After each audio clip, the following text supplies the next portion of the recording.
Connectez-vous.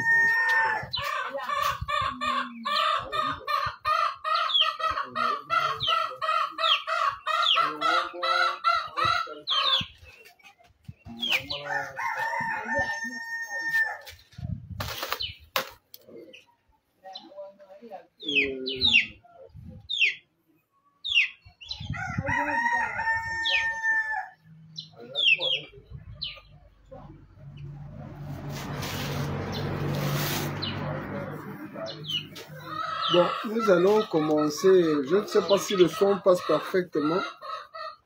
Je vais me signaler si le son passe pour qu'on puisse effectivement engager le direct. Ce ne sera pas long. On va certainement changer de position parce que l'effet va changer de position.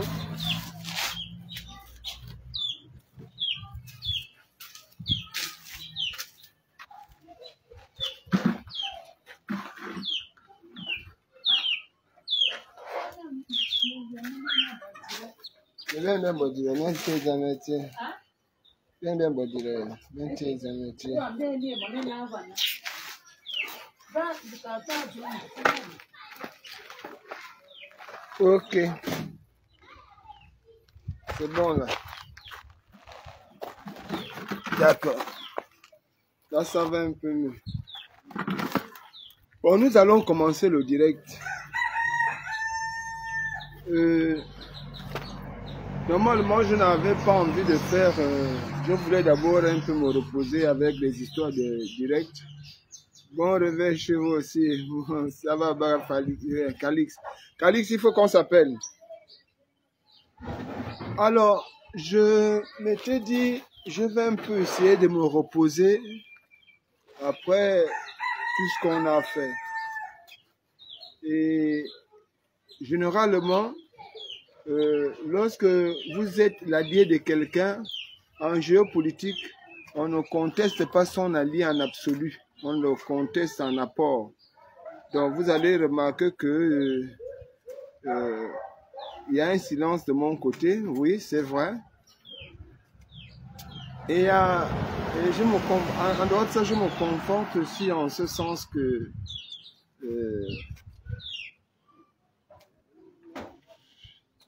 nous sommes déjà dans un monde où on ne comprend plus ce que c'est que l'activisme. L'activisme est en train de perdre ses valeurs par une nouvelle génération d'activistes qui accentuent les débats sur les personnes, qui élèvent la culture de la sauvagerie, de l'injure, de l'impolitesse et qui se sentent bien à l'intérieur. Ce qui fait qu'aujourd'hui, les véritables sujets ne sont plus mis sur la table. Et on pense que l'arrogance est devenue une valeur au Gabon, alors que le Gabon est en train de se battre pour devenir un grand pays, une grande nation. Nous ne cherchons pas à nous cultiver, c'est difficile. Non? Les gens ne cherchent pas à lire, à cultiver, à faire des recherches avant de venir parler sur Facebook. Du coup, cette confusion d'activistes, ceux-là qui sont venus et qui amènent aujourd'hui le débat de l'injure, le débat de l'impolitesse, le débat de l'arrogance, le débat de la forêt. Il y a certains qui reculent un peu pour ne pas être confondus à ces dernières-là. Donc je vous disais, on ne conteste pas un allié en absolu, on le conteste en apport. Et nul ne peut se prévaloir de sa propre turpitude.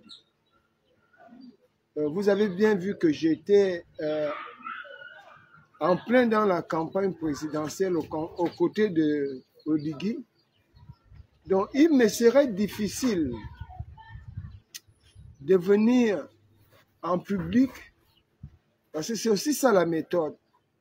Il serait difficile de venir en public dire Ligui, c'est non, non, non. J'attends une voix, puisque lui et moi, on a déjà eu l'occasion de discuter.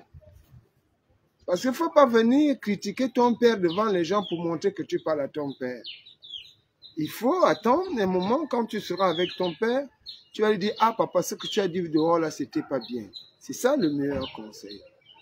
Donc moi, je pense que moi, si j'ai quelque chose à dire aujourd'hui, je l'apporte directement au président Ligui. Je lui dis, ça là, c'est pas bon, ça c'est bon.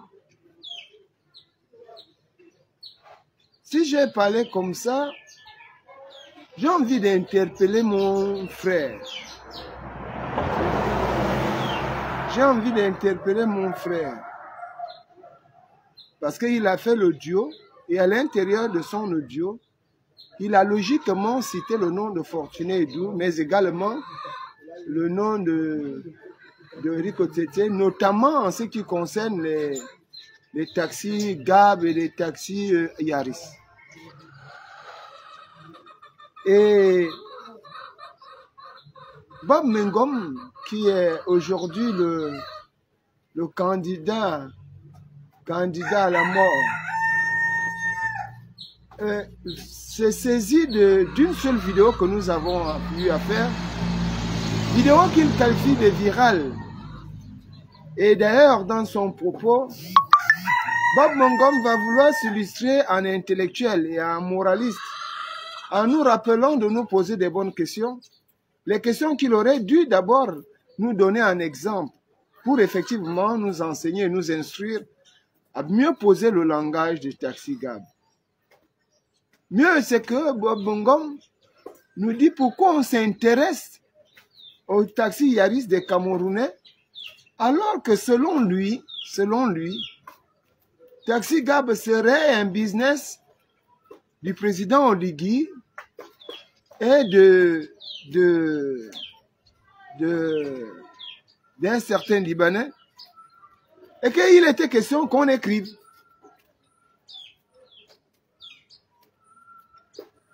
Mais ce que je voudrais quand même d'abord, avant de continuer, c'est que je voudrais d'abord rappeler à mon frère Bongom, Bob Mengom.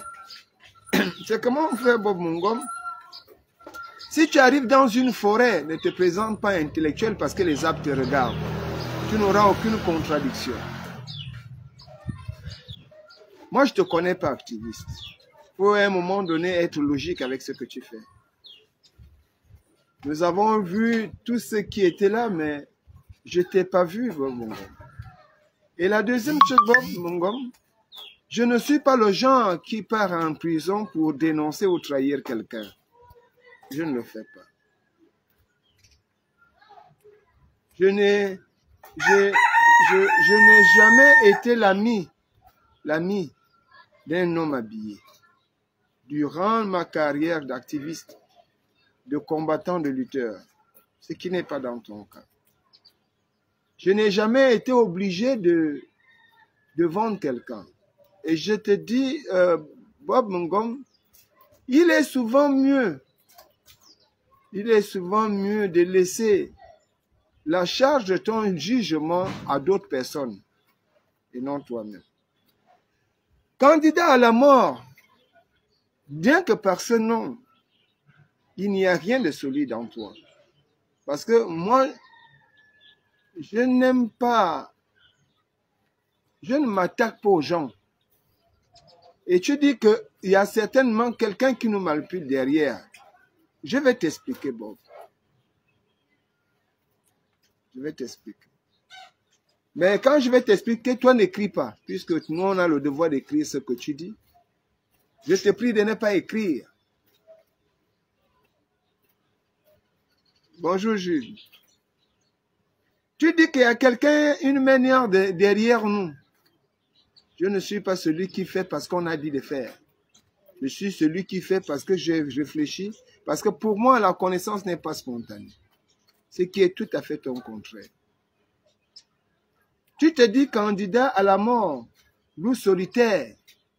Mais il faut souvent prendre les expressions qui ont une définition des valeurs. Aucun humain ne peut se prétendre candidat à la mort, puisque la candidature à la mort est une réalité, c'est une condition inaliénable. Dès lors où l'on naît, dès lors où on voit un monde, on est déjà candidat à la mort. Tu vois? C'est-à-dire que lorsqu'on est d'abord, on n'est pas d'abord juste avec lui-même, avec soi-même.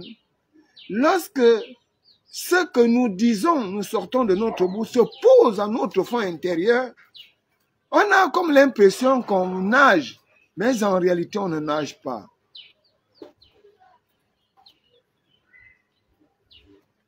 Tu dis que tu es le candidat à la mort. Mais personne ne l'a jamais contesté. Mais ce qui nous étonne, tu veux prétendre être le seul candidat à la mort. En réalité, ce que tu dis, c'est que en réalité, tu as peur de mourir. Et tu brandis ta peur comme étant une valeur, de telle sorte que personne ne s'intéresse à ton côté de peureux pour mieux se concentrer sur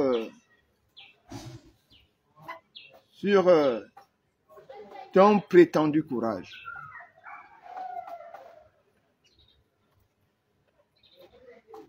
Me poserai-je la question de savoir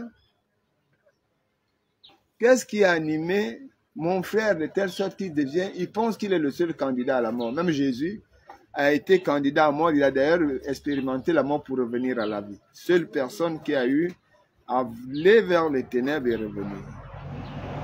Mais tu peux être candidat à autre chose. Pourquoi tu n'as pas dit candidat à la prison? Parce que tout le monde n'est pas appelé à aller en prison. Hein. Tu peux aussi dire candidat à la prison. Donc Bob, je ne vais pas prendre tout mon temps. Je voulais te répondre directement pour te dire, choisis les bonnes personnes. Jusque-là, je vais m'abstenir parce que pour moi, je n'ai plus envie de me lancer dans des débats inutiles. Bon, à la question de savoir pourquoi Eric Otete et moi, nous ne traitons pas le problème de Taxi Gab. Mais Bob, voilà les vrais sujets. Voilà les vrais sujets auxquels tu devrais abonder, apporter des éléments au peuple gabonais. Cela t'aiderait mieux et ça va nous aider. Qu'est-ce qui te dit que nous sommes au courant de ça? Je l'ai appris de toi hier alors de ton audio que on m'a d'ailleurs envoyé. Mbolani Anamba. Il serait mieux que tu fasses l'audio ou indirect. Parce que nous, on le faisait à l'époque. Quand on a des éléments probant contre la gestion ou la gouvernance des anciens présidents, nous on sortait et on dénonçait. Avec des preuves à l'appui. Mais comment voudrais-tu que moi j'en parle, puisque c'est toi qui as des éléments. C'est toi qui connais le sujet de Taxi Gab. Mais pourquoi voudrais-tu que ce soit moi ou bien Eric Otete qui en parlons? Non, mon frère. Dans une société, lorsqu'on vit ensemble, on ne dit pas pourquoi l'autre ne fait pas. Il se peut que lui n'a pas vu. Si tu vois, tu vis dans la maison avec tes frères Bob, et que dans ta maison, tu trouves que le salon est sale, ne demande pas à tes frères pourquoi ils n'ont pas balayé le salon. Prends le balai et balaye. Parce que c'est ça la complémentarité de base sur le plan sociétal, sur l'organisation clanique de la société. Bonjour. Vraiment, Bob, je suis attristé parce que hier, l'activisme, comme je te le disais, était un acte de valeur. Et on ne s'improvisait pas dans ce domaine. Mais dans là où les gens ont commencé à monnayer l'activisme, à chercher à plaire. Parce que quand vous cherchez à plaire, mon frère, tu ne vivras plus pour toi-même. Tu vivras pour les autres. Moi, le sujet sur les Yaris, parce que je vais t'accompagner dessus. Le sujet sur les taxis Yaris, je l'ai suivi la première fois dans une vidéo de mon petit frère Eric Otete.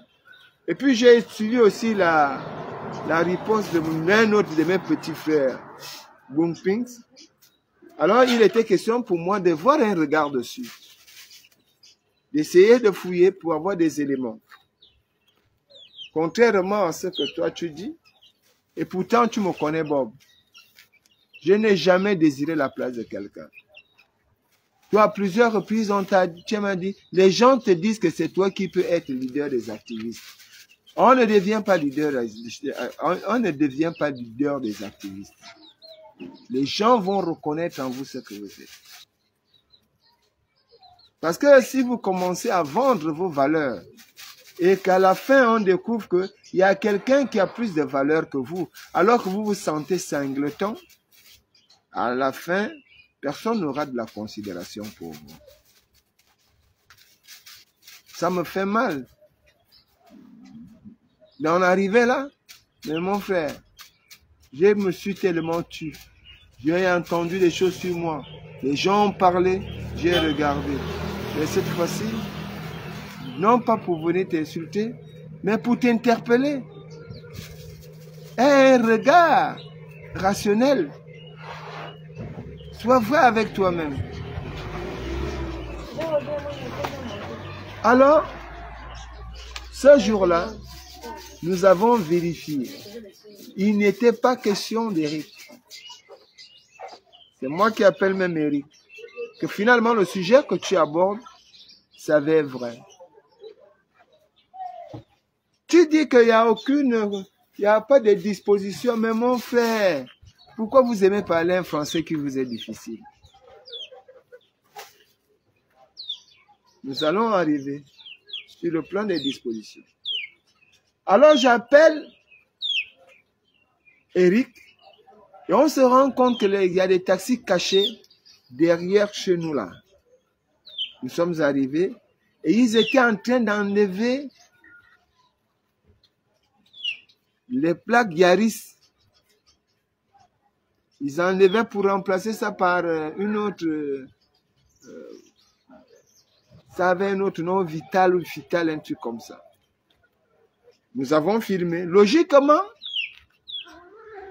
dans tous les pays, le premier qui garantit la sécurité de proximité de la nation, c'est d'abord le citoyen lui-même.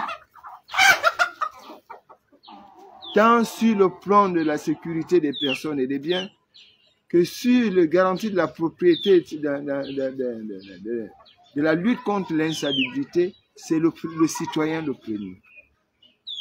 Regardez dans les autres pays, ce sont eux qui balaient les rues.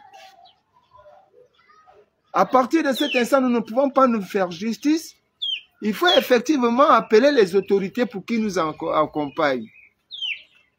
Nous avons saisi la DGA pour voir clair, non pas pour arracher les taxis. Parce que vous faites croire que les gens sont contre les étrangers. Parce que vous savez, là, vous allez vous asseoir après. Personne n'est contre les étrangers. Mais il est quand même normal, quand vous arrivez dans un pays, il est quand même nécessaire de vous adapter. Et c'est là le malheur de notre pays. Nous parlons de 5e République, mais nous conservons des mentalités de manipulation. Nous conservons les mentalités de division, de désunion. Parce que Bob Ngom veut exister, il ne réfléchit pas pour savoir ce que ses frères ont fait. Il abonde dans un sujet et il accuse même.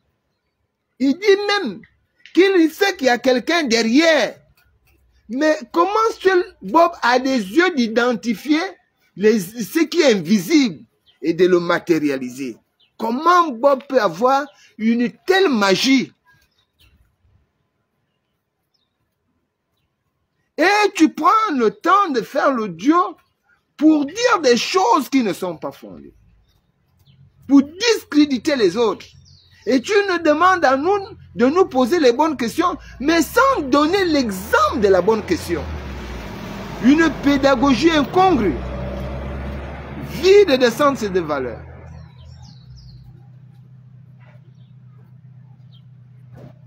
on va te voir demain en train de tirer les muscles comme si tu te battais avec ton propre téléphone pour dire que tel est ceci, salut Jean-Julien, tel est cela.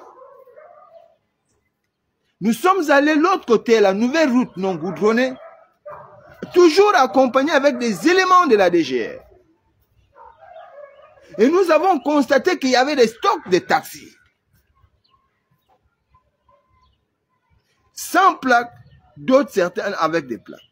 À la question à la référence que tu voudrais prendre ici et mettre en exergue pour effectivement argumenter ce que tu sembles être une vérité.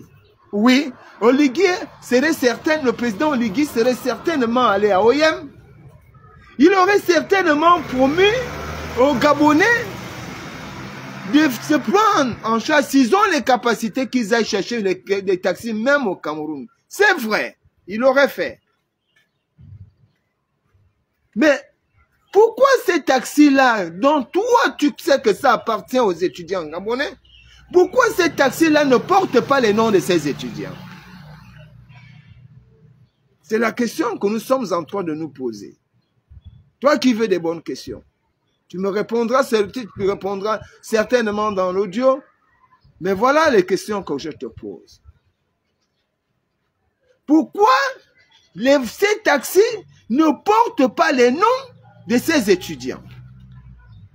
Mieux, c'était que ce sont des étudiants qui ont fait rentrer les taxis au Gabon, comme tu le dis dans ton audio, avec beaucoup d'élégance et dans un verbiage qui, ma foi, te donne plus tort que raison.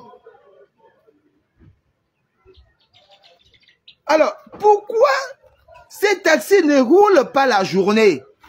Pourquoi les cacher? Pourquoi enlever la marque Yaris? Toutes ces questions sont dans ma tête. Et Dieu merci qu'un certain Bob était d'une science infuse. Il serait venu faire le Dieu pour me dire à moi fortuné de lui poser les bonnes questions. Les bonnes questions, voilà les quelques bonnes questions que je suis en mesure de te poser. Et dont j'attends les réponses. Comment tu expliques, comment tu nous expliques que parce que c'est pas quelqu'un qui les piège, il y a les audios. C'est pas quelqu'un qui les piège. Ça vous fait. Mais comment tu expliques que lors d'un débat, dans un bar, et un gars Bamou dit, ah laisse-nous ça, vous avez mis vous-même, taxi Gabon, un taxi, un Gabonais, un taxi, non. Mais nous, on a pour nous un Bamoun, un taxi. Il ne parle pas de Camerounais.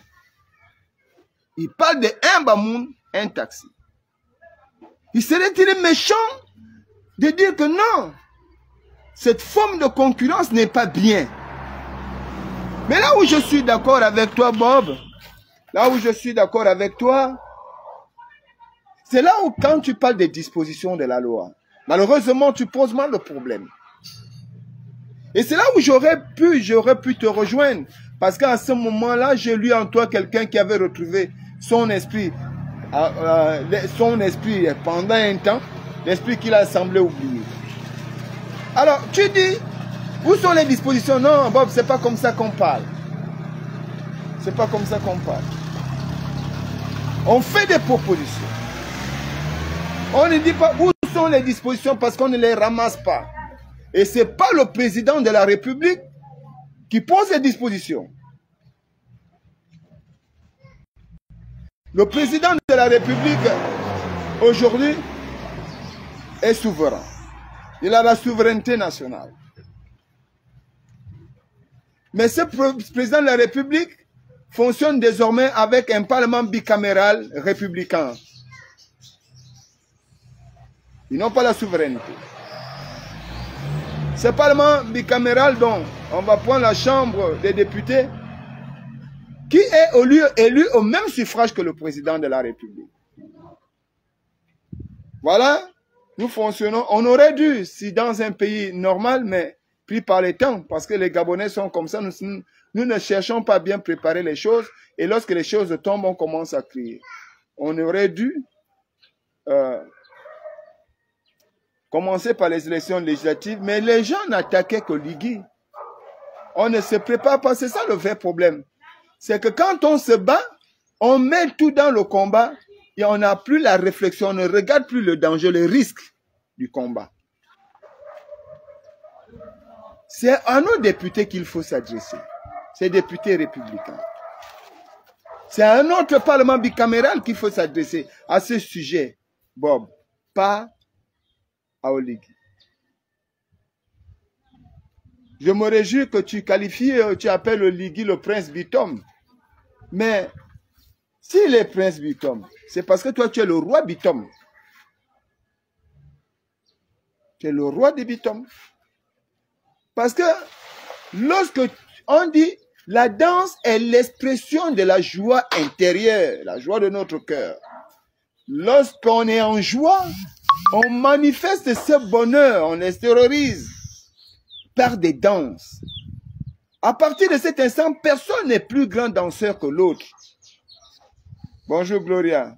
Ok, d'accord. Mais dès lors où tu vas chercher à danser mieux que les autres, Bob, tu ne danseras plus jamais pour ta joie. Parce que tu veux être le meilleur danseur. Bob, tu veux tellement être le plus grand activiste du Gabon et pourtant, beaucoup d'entre nous, nous t'avons déjà fait de la place. Moi, on ne s'intéresse même plus à ça. Nous, on est maintenant dans la pratique. Regarde ce que Eric Otete fait. Regarde ce que Jude fait. C'est ça la logique que nous avons aujourd'hui.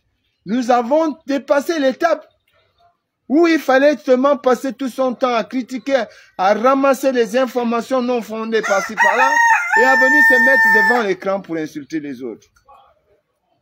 Nous sommes déjà là où nous allons vers les populations pour résoudre leurs problèmes. Parce que nous voulons être la participation de l'évolution de notre nation. Nous ne voulons pas être, même si on n'aime pas des autres, d'ailleurs, on ne peut pas aimer tout le monde, comme tout le monde ne peut pas vous aimer, Bob. Mais à un moment donné, on est obligé de conjuguer ensemble dans l'intérêt supérieur de la nation. C'est aussi ça, être patriotique. C'est aussi ça. Nous avons vécu des époques où, parce que tu te serais opposé à quelqu'un, dès que tu termines, parce que tu te serais opposé à quelqu'un, dès que il a le pouvoir, il cherche d'abord à te museler, à te séquestrer, à te torturer. Mais nous avons passé cette époque. Nous avons dépassé cette époque. Aujourd'hui, nous sommes dans une nouvelle configuration des choses. Moi, je pense que c'est ce qui vous fatigue. Parce que Oligui a trouvé la méthode, la stratégie nécessaire pour vous vaincre. Oui, ça va. Ça va, mon frère. On ne t'arrêtera pas, Bob. Non. En fait, insultez les gens. Dites tout ce que vous voulez. Dénigrez les gens. Mais personne ne va vous arrêter. Personne. C'est toi vous donner de la valeur.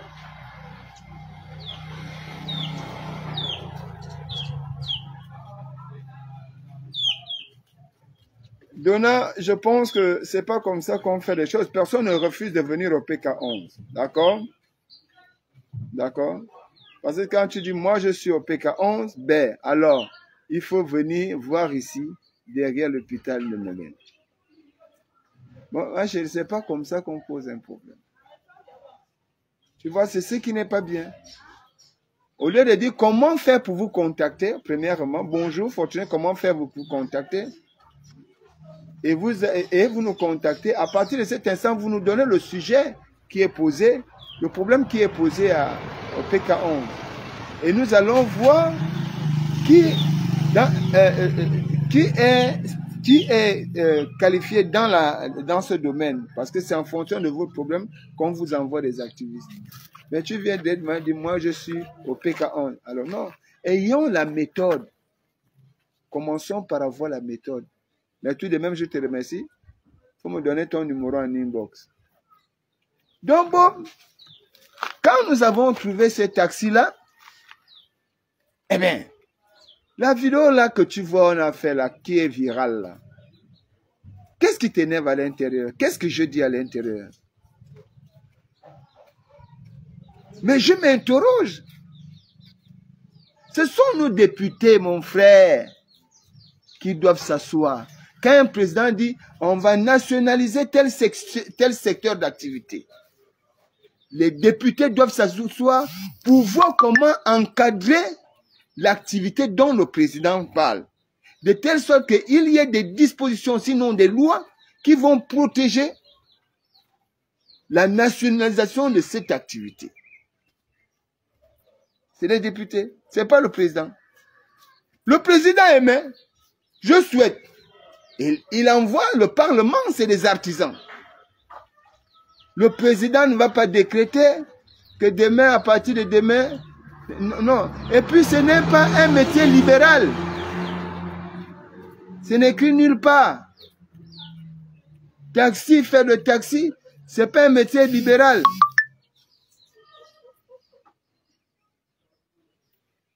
Ça aussi, c'est quelle disposition tu l'as lu où?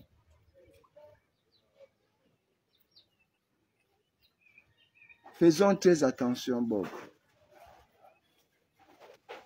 Faisons attention. Faites votre activisme sauvage. Faites votre activisme arrogant. Faites votre activisme bestial. Mais de grâce, Bob, évite mon nom. Moi, je n'ai pas la prétention d'être le fils de Bongomatom. Je suis le fils d'un Guinéen urbain. Je ne suis pas un héritier du général. Moi, je n'ai pas cette prétention d'être l'héritier du général. Tu en fais un peu trop, Bob. Tu en fais un peu trop. Prends ton téléphone, fais un direct et tu dis le Libanais là, matin, avec des preuves. Tu dis non, le Libanais, moi je ne doute pas contre toi. Hein. Si Oligui allait signer un business comme tu dis avec les Libanais. Mais et puis, même si c'est un Libanais, si le Gabon n'a pas d'argent et qu'Oligui veut faire fonctionner, on le voit partout, il va voir un opérateur économique qui va contribuer. Maintenant, ce qui est dommage, c'est ce que tu expliques à l'intérieur, que le seul Libanais la maltraite des Gabonais. Ça aussi, il faut aller regarder au fond. Pour dire à ce Libanais qui n'a pas à maltraiter les Gabonais. Il faut de la méthode, mon frère.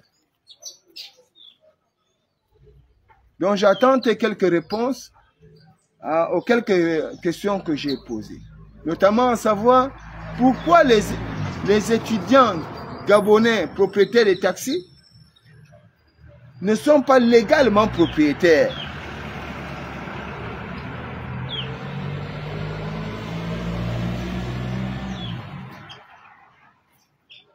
Non, vous comprenez? Pourquoi ils ne sont pas propriétaires de ces taxis?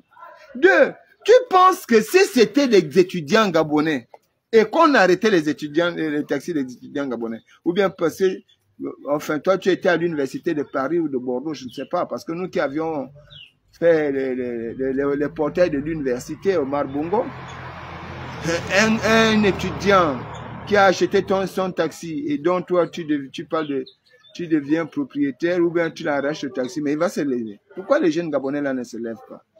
Mais Bob, c'est que moi je vais te dire, je peux te réunir 3 ou 5 gars, même 10.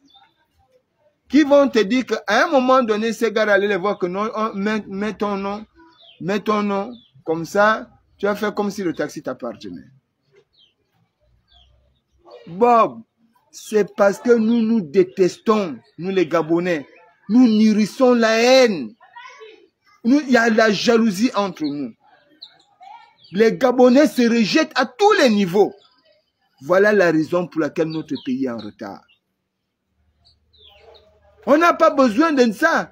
Tu préfères supporter un président. Mon frère, si tu préfères... Mais Tu préfères supporter un président d'ailleurs et tu refuses de supporter ton président. On t'a dit qu'au Burkina, tout le monde aime ton jeune président. Non. Mais aucun Burkinabé ne dira que Oligui est supérieur à Traoré. Mais toi, c'est pas de ta faute. Parce qu'à l'origine, si on regarde à l'origine, tu as un problème similaire. Le refus de ses propres parents pour s'attacher aux parents qui ne sont pas les tiens.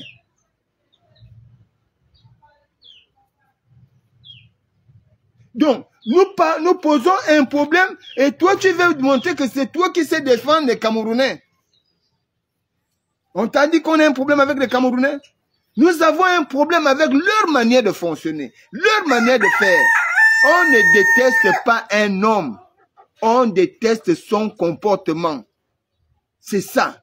Personne ne déteste personne. C'est le comportement que tu attaches, que tu affiches au milieu des autres qui fera en sorte que les autres te détestent ou t'acceptent.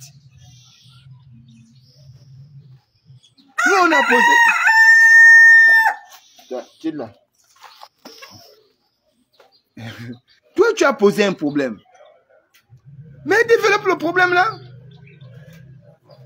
Même aux États-Unis, le président de la République a besoin des firmes pour poser sa politique.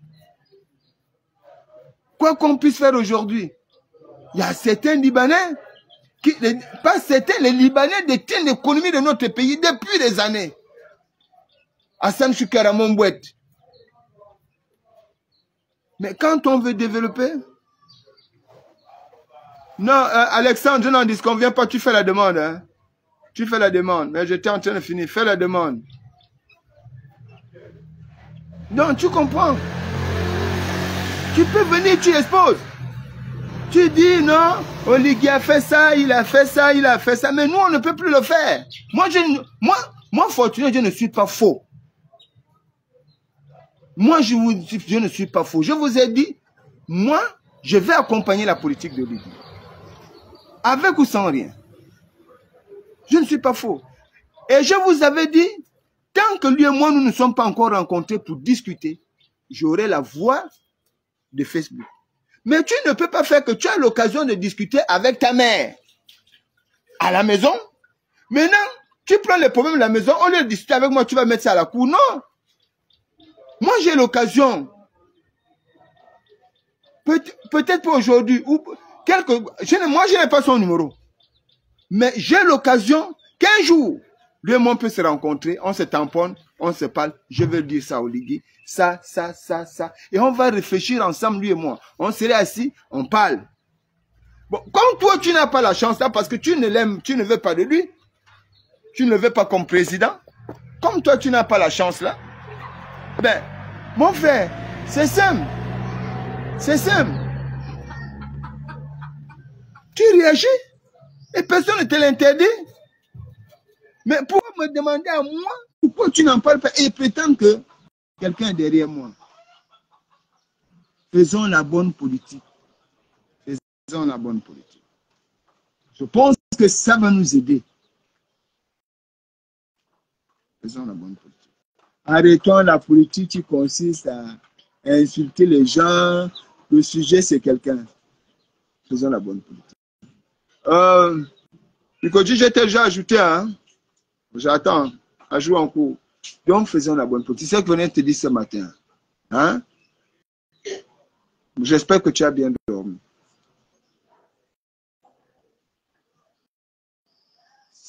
Dis, fais un direct et interpelle le Parlement pour qu'il mette en place des dispositions, des lois qui vont protéger le secteur du taxi, la nationalisation de ce secteur d'activité. Et on va passer. D'accord? Parce qu'il faut nationaliser les activités. OK. Mais ce n'est pas le président. Et Dieu merci, le roi Bitom. Faut changer le nom, Bob. Je te dis, c'est vrai. Parce que candidat à la mort, ça fait plus comique. Hein? Tout le monde, dès que quelqu'un naît, même un bébé d'aujourd'hui, même là, dès que l'enfant est dans le ventre de sa mère, cet enfant est appelé à mourir. Hein, bon. Donc, candidat à la mort, ça ne blesse personne, ça ne dit rien. Tu répètes ce que tout le monde doit. Tout le monde est candidat à la mort. Même les oiseaux, même les herbes, les arbres, là. Dès que un être, tout être vivant, dès que l'être vivant naît, il est déjà candidat, un potentiel candidat à la mort. Donc ne viens pas nous brandir ton histoire que mon candidat à la mort, si c'est quoi Moscou. Non, ça là, ça n'a pas de valeur. Ça n'a pas de valeur. Ça c'est un radote. Enfin, je n'ai même pas de mots. Donc, c'est ça.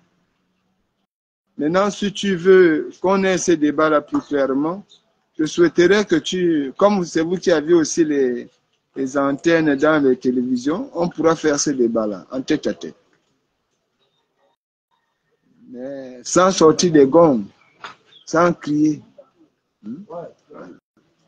C'est pas que quelqu'un a peur de l'autre, mais c'est pour le bien de la nation. Le bien de la nation. Et pourtant, tu es grand de taille, Bob. Tu es grand de taille. Parce que généralement c'est les cours qui crient pour qu'on puisse les voir au milieu des géants. Nous, on a combattu les dinosaures. On a combattu des montagnes. On a combattu des géants, les démons. On a combattu des dragons. Ce n'est pas des petits gens. Des petits gens. Pas des petits gens.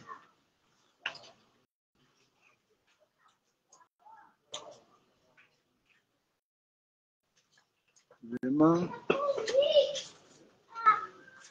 Mais teste encore, j'ai accepté. Parce que je vais déjà arrêter le direct. Vraiment, Bob, merci.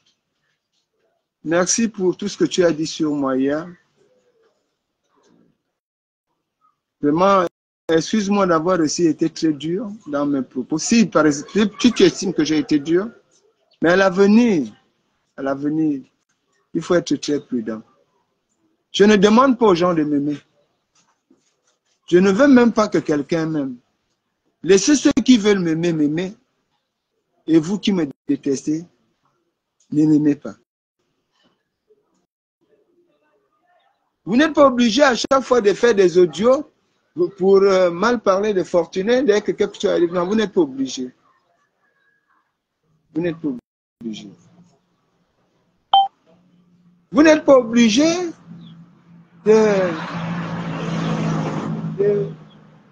de présenter Fortuné comme quelqu'un qui a abandonné le combat. Parce que quand j'étais dans ce combat, et je le suis toujours, mais à ma manière, avec ma méthode, ce n'est pas toi, Bob, que je venais voir. Bob, tu sais, quand tu es arrivé dans l'activisme, et tu es arrivé en espion, tu sais comment tu es arrivé dans l'activisme. Avec l'affaire Seni. Tu es venu et c'est toi qui as pourri. On t'a donné l'information là-bas. On m'a dit ceci. J'ai été avec les gars des renseignements. Les gars du service m'ont dit, c'est toi qui connais qui on doit donner le poison, qui on va empoisonner, c'est toi. Toi, tu m'as vu faire ces balades. Tu veux toujours connaître la vérité des autres et jamais la tienne. Et tu es toujours là. Vraiment, ça fait mal.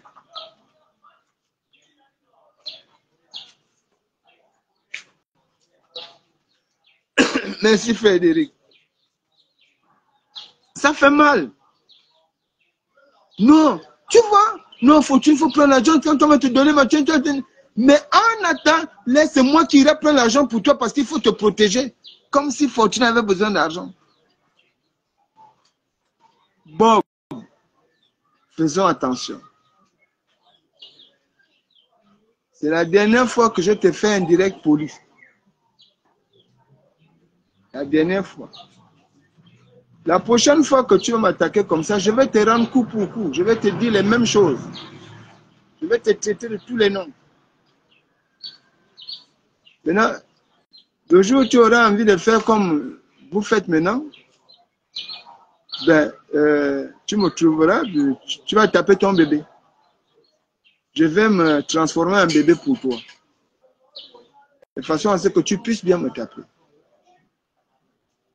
Quand quelqu'un n'arrive même pas à respecter son propre frère, grand frère, même père, même mère, c'est pas avec Fortuné qu'on va venir faire ça. Ce que je voulais dire ce matin, merci beaucoup pour ceux qui m'ont suivi. Vraiment, excusez-moi, c'est sorti comme c'est sorti. C'était Fortuné, votre humble serviteur, membre du mouvement Plus Jamais CAPJC, cadre de l'Union nationale, la voix des sans-voix. Je vous remercie de m'avoir accordé de votre temps et m'excuse si, par exemple, j'ai abusé de votre temps et du temps de la parole. Si, par exemple, j'ai été indécent, malveillant, pardonnez-moi. Bonne journée, bon week-end. Kader, j'ai tenté de t'appeler tout à l'heure. Je t'appelle tout de suite, s'il te plaît. Tu m'as envoyé un truc là, il faut qu'on en discute.